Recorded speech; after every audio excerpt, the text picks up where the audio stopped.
கிறிஸ்துவில் அன்பானவர்களே, இயேசு கிறிஸ்துவின் நாமத்திலே நான் உங்களை வாழ்த்துகிறேன். கர்த்தர் உங்களை ஆசீர்வதிப்பார். இன்றைய அனுதின உணவிற்காக கர்த்தர் நமக்கு கொடுக்கிற வார்த்தை ஏசாயா 46 அதிகாரம் 4வது வசனம். உங்கள் முதிர் வயது வரைக்கும் நான் அப்படி செய்வேன், நரை வயது மட்டும் நான் உங்களை தாங்குவேன். நான் அப்படி செய்து வந்தேன், இனிமேலும் நான் ஏந்துவேன், நான் சுமப்பேன், தப்புவிப்பேன். அன்பானவர்களே, இன்றைய வசனத்தில் இந்த வசனத்தில் கடவுள் நமக்கு கொடுக்கிற வார்த்தை என்னன்னு கேட்டிங்கன்னா, முதிர் வயதில், அதாவது நரை வயதில் நான் உங்களை தாங்குவேன் அப்படிங்கிறார். நரை வயது, முடியெல்லாம் நரைச்சி போகிற வயசு அப்படிங்கிறப்ப கிட்டத்தட்ட 60-65 வயசு அப்படியெல்லாம் ஆயிரும். ஒரு மனிதனுடைய ஆயுள் காலம் 70, பலத்தின் மிகுதியால் 80. அப்போ நரை வயது வரை நான் உன்னை தாங்குவேன் அப்படின்னா, நம்ம தலையில் இருக்கிற முடி, மீச முடி, தாடி இதெல்லாம் நரைச்சு வெள்ளையாயிரும். இந்த நரை எதனால விழுகுது அப்படின்னா, நம்ம உடம்புல இருக்கக்கூடிய வைட்டமின்கள் ஒவ்வொன்றா குறையிறப்ப, ஒவ்வொரு பலவீனம் நமக்கு ஏற்படுறப்ப, நம்ம சரீரம் முழு பலனோடு இருந்து அப்படியே ஒவ்வொன்றா அந்த பலன் இழந்து போகிறப்ப, நம்முடைய இரத்தத்தில் இருக்கக்கூடிய வல்லமை சக்தி குறைய குறைய முடிகள் நரைக்க ஆரம்பிக்கும்.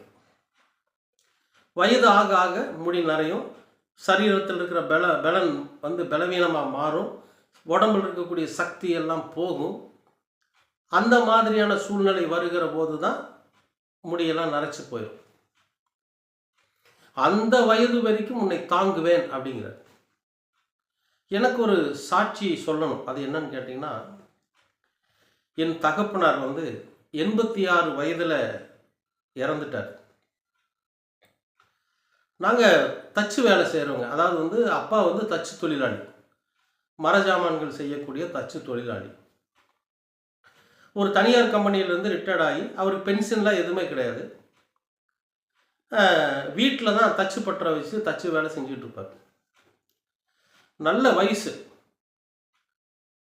அவர் பாருங்க, சைக்கிள் எடுத்துட்டு ஒரு 4 கிலோமீட்டர் அந்த பக்கம் போய் மரக்கடை இருக்கும், அதில் வாங்கிட்டு சைக்கிள்லே வச்சு கட்டி வாங்கிட்டு வீட்டில் அதை செஞ்சு கொடுப்பார். அதாவது TV stand, dining table, stool, chair அந்த மாதிரிலாம் செஞ்சு கொடுப்பார்.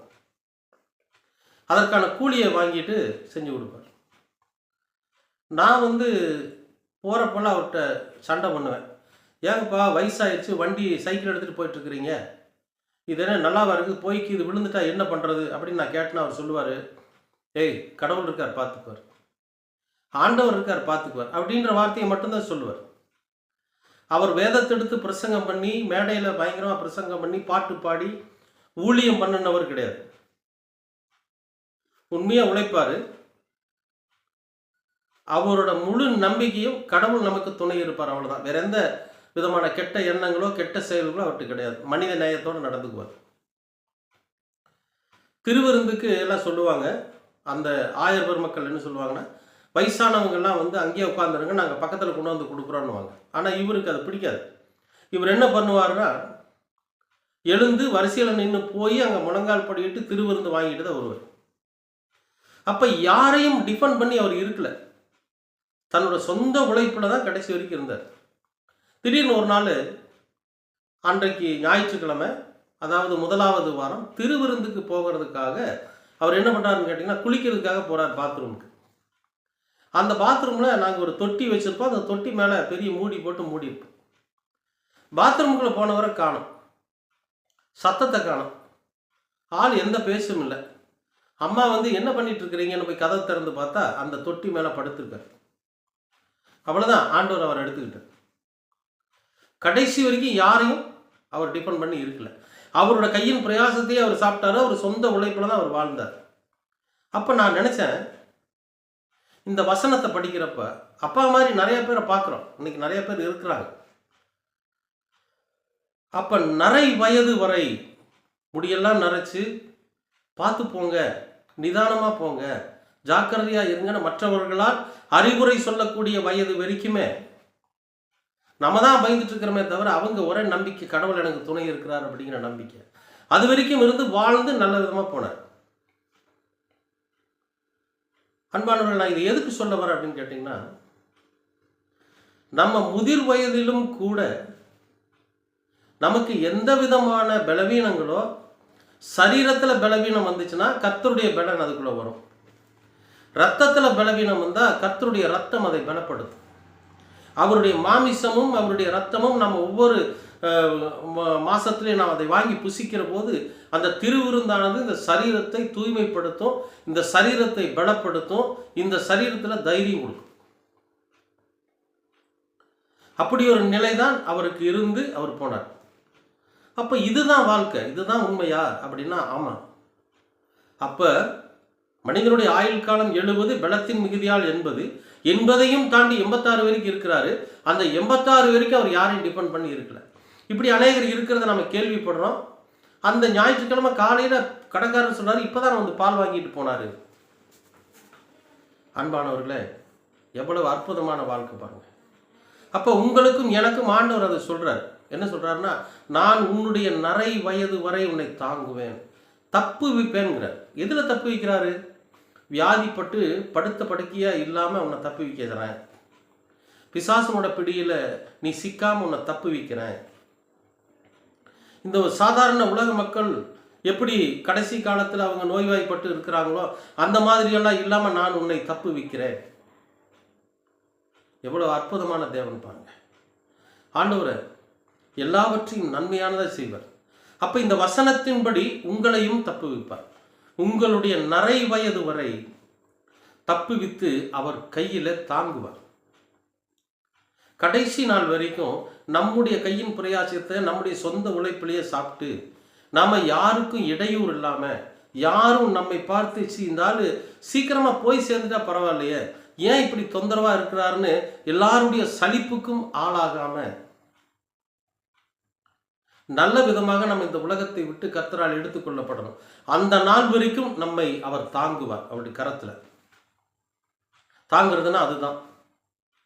நமக்கு பலனை கொடுப்பாரு, நமக்கு நல்ல ஒரு ஆரோக்கியத்தை கொடுப்பாரு, இதையெல்லாம் கொடுத்து நம்மை பாதுகாப்பார். அன்பானவர்களே, இந்த அனுதின உணவின் வாயிலாக கர்த்தர் சொல்றது, உங்களுக்கும் அந்த பலனை தருவார். நரை வயது வரை உங்களுக்கு பலனை கொடுப்பார், முதிர் வயது வரை உங்களை தாங்குவார்.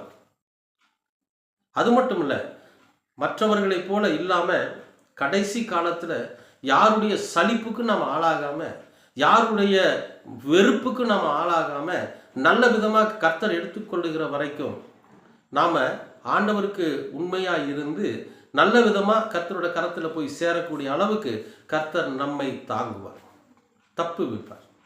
நிச்சயமாகவே உங்களுடைய வாழ்க்கையிலும் அது நடக்கும். நீங்கள் பைபிள் எடுத்துட்டு இந்த இம்மானுவேலர் சொல்லுகிற வார்த்தையை போய் வீதி வீதியாக சொல்லணும், நீங்கள் பெரிய மேடையில் பேசணுங்கிறதெல்லாம் இல்லை.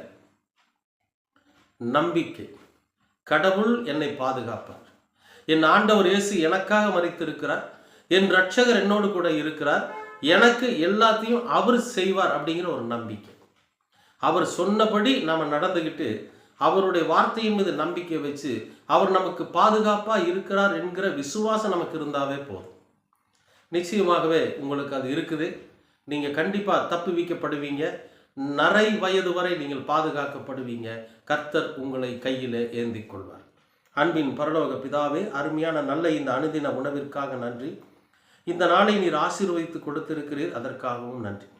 நரை வயது வரை, முதிர் வயது வரை நீர் எங்களை வியாதியிலும் மற்றவர்களுடைய வெறுப்புத்தன்மையிலும் இருந்து எங்களை தப்புவித்து எங்களை உடைய கரத்தில் தாங்கி எங்களை நீர் பாதுகாக்க வேண்டுமாய் செபிக்கிறோம்.